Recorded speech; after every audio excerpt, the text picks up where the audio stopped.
Dan akhirnya data GDP memang dirilis dengan angka di bawah ekspektasi atau bahkan jauh di bawah ekspektasi. Dan itu juga persis dengan apa yang kita sempat bahas. Tapi kenapa? Pertanyaannya adalah dolar justru malah mengalami kenaikan. Dan itu yang akan kita bahas untuk kali ini di market update ataupun fundamental outlook. Ya, kalau kita lihat dari data ekonomi, sebetulnya data GDP menunjukkan pelemahan di angka 1,1%, persis dengan gosip ataupun isu yang sempat kita bahas kemarin. Kalau kita sempat lihat, angka yang diprediksikan adalah 2%, tapi compare dengan aktualnya 1,1%, sudah semestinya dolar mengalami kejatuhan ataupun rontok. Tapi masalahnya adalah kita lihat komponen yang lain, di mana core PCE yang menunjukkan angka melonjak ke angka 4,9% dari prediksi 4,7%. Bahkan angka tersebut termasuk juga lebih tinggi daripada previous 4,4%. Selain itu, data tingkat pengangguran ataupun klaim pengangguran mingguan yang ternyata juga mengalami penguatan di angka 230.000. Padahal minggu sebelumnya dia sempat melonjak ke angka 246.000, sehingga akhirnya prediksi dari ekonom pun tidak akan terlalu jauh di angka 248.000. Tapi apa ternyata yang terjadi adalah 230.000. Dan here we go. Data-data tersebut menunjukkan komponen tenaga kerja masih cukup solid, sehingga akhirnya market kecenderungannya bukan mengantisipasi ataupun melihat dari data GDP-nya saja, melainkan dari komponen lain yang menyertainya. Dan itulah sebabnya kenapa kondisi yang terjadi justru sebaliknya, bukannya emas mengalami rally ataupun kenaikan, bahkan gagal untuk kembali menciptakan new high saat dia tertahan di bawah level 2000. Dan akhirnya dolar maupun US Treasury mengalami kenaikan. Oke, kalau kita lihat dari posisinya, ini kelihatannya minggu depan sudah hampir dipastikan bahwa Federal Reserve akan menaikkan suku bunga sebesar 25 basis point. Nah, masalahnya adalah apakah mereka akan selesai atau masih melanjutkan. Kalau lihat dari komponen ini, maka kemungkinan kondisinya adalah memungkinkan untuk Fed lanjutkan kenaikan suku bunga setelah kenaikan minggu depan. Dan itulah yang akan menjadi core ataupun menjadi pusat perhatian para pelaku pasar. Kira-kira statement dari Fed atau dalam hal inilah Ketua Jerome Powell, apakah mereka akan lanjutkan kenaikan atau fix atau komitmen dengan dot plot yang sempat disampaikan di bulan Maret yang lalu, yaitu kenaikan hanya menyisakan satu kali kenaikan lagi untuk bertahan di sepanjang 2023.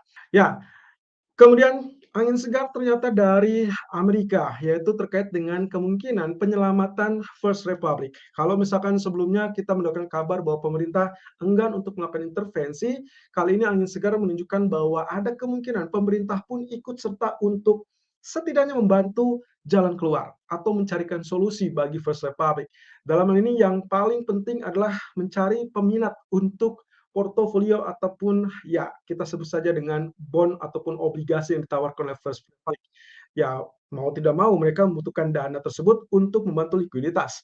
Tapi sampai saat ini tidak ditemukan peminatnya sehingga ada rumor yang mengatakan ada kemungkinan baik itu FDIC, Departemen Keuangan atau bahkan Federal Reserve berupaya untuk berkoordinasi menyelamatkan First Republic. Tapi hati-hati, ini belum final sehingga kita masih kemungkinan masih lihat adanya gonjang-ganjing tersebut dan bisa saja sewaktu-waktu menekan pada sentimen market dan itu terutama kepada pasar saham karena kemarin indeks saham Amerika terbantu dengan laporan earning ataupun laporan pendapatan dari beberapa perusahaan yang cukup bagus. Jadi kita akan lihat di sini apakah end of month akan berlaku untuk indeks saham atau tidak, tapi isu terkait dengan sektor perbankan atau lebih tepatnya dari First Republic kemungkinan ini masih tetap menyelimuti ataupun membayangi. Sehingga kemungkinan kalau kita bicara tentang kemungkinan-kemungkinan yang terjadi, bisa saja rally untuk terjadi sampai akhir bulan atau mungkin mereka akan shock di minggu depan.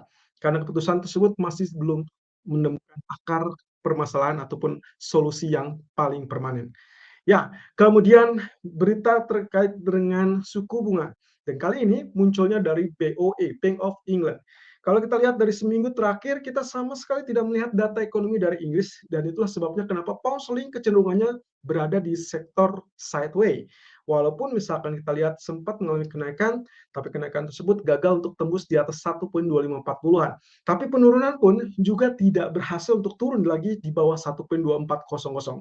Dan ternyata Goldman Sachs memiliki prediksi dan dalam kali ini mereka memproyeksikan kemungkinan kenaikan suku bunga atau terminal rate dari BOE akan naik sampai 5%. Di mana untuk sampai saat ini BOE sendiri mempertahankan suku bunganya sudah berada di angka 4,25% dan kemungkinan kenaikan 25 basis point akan terjadi 2 minggu ke depan, yaitu setelah FOMC.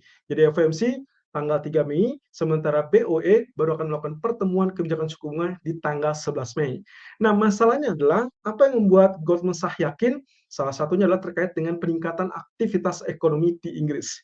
Nah, ada sedikit kriteria ataupun penilaian bahwasanya kemungkinan kalau ini yang terjadi, katakanlah dengan kondisi FOMC yang kemungkinan akan menaikkan suku bunga di minggu depan, maka kalau ternyata mereka tetap komit dengan dot plot di bulan Maret bahwa kenaikan tersebut adalah kenaikan terakhir di tahun 2023, kemungkinan kalau memang betul apa yang dikatakan Goldman Sachs bahwa BOE masih bisa menaikkan sampai 5%, maka kemungkinannya ada sekitar 2 atau 3 kali kenaikan berikutnya dari BOE, dan itu berarti memberikan peluang bahwa pound sterling berpotensi untuk mengalami penguatan dibandingkan US dollar.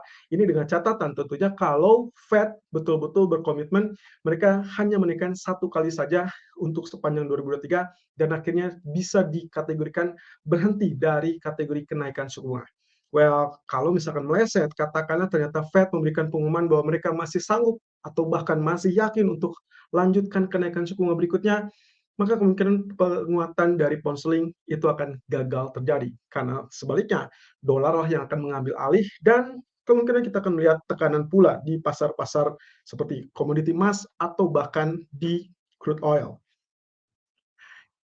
Ya, kebijakan yang terbaru dari BOJ ternyata mempertahankan kebijakan longgar dan dalam hal ini adalah suku bunga tetap dipertahankan di angka minus 0,1%, kemudian juga terkait dengan JGB yield 10 tahun dipertahankan sekitar 0%, termasuk juga terkait dengan band atau batas atas batas bawah yang tetap berada di 0,5%.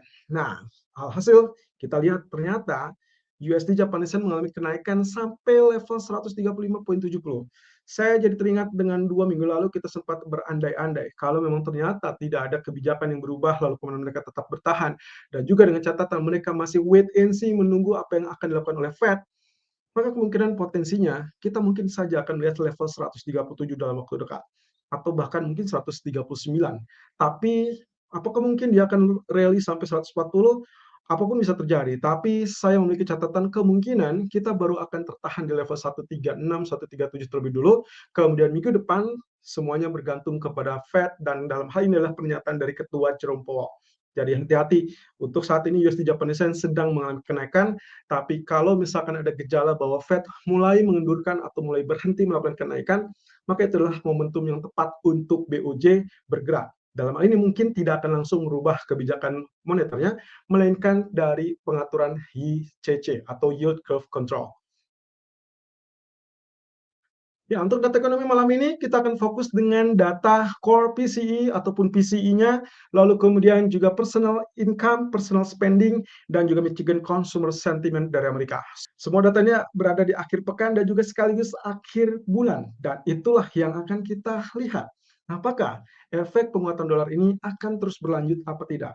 Tapi catatannya begini, kalau misalkan nantinya di jam 19.30 sampai kurang lebih mungkin jam 21.00 data yang paling malam, Michigan Consumer Sentiment, Anda perhatikan efek respon datanya adalah sesuaikan dengan data yang dihasilkan. Dalam hal ini, kalau terjadi pelemahan data, tentunya itu adalah mengakibatkan pelemahan US dollar.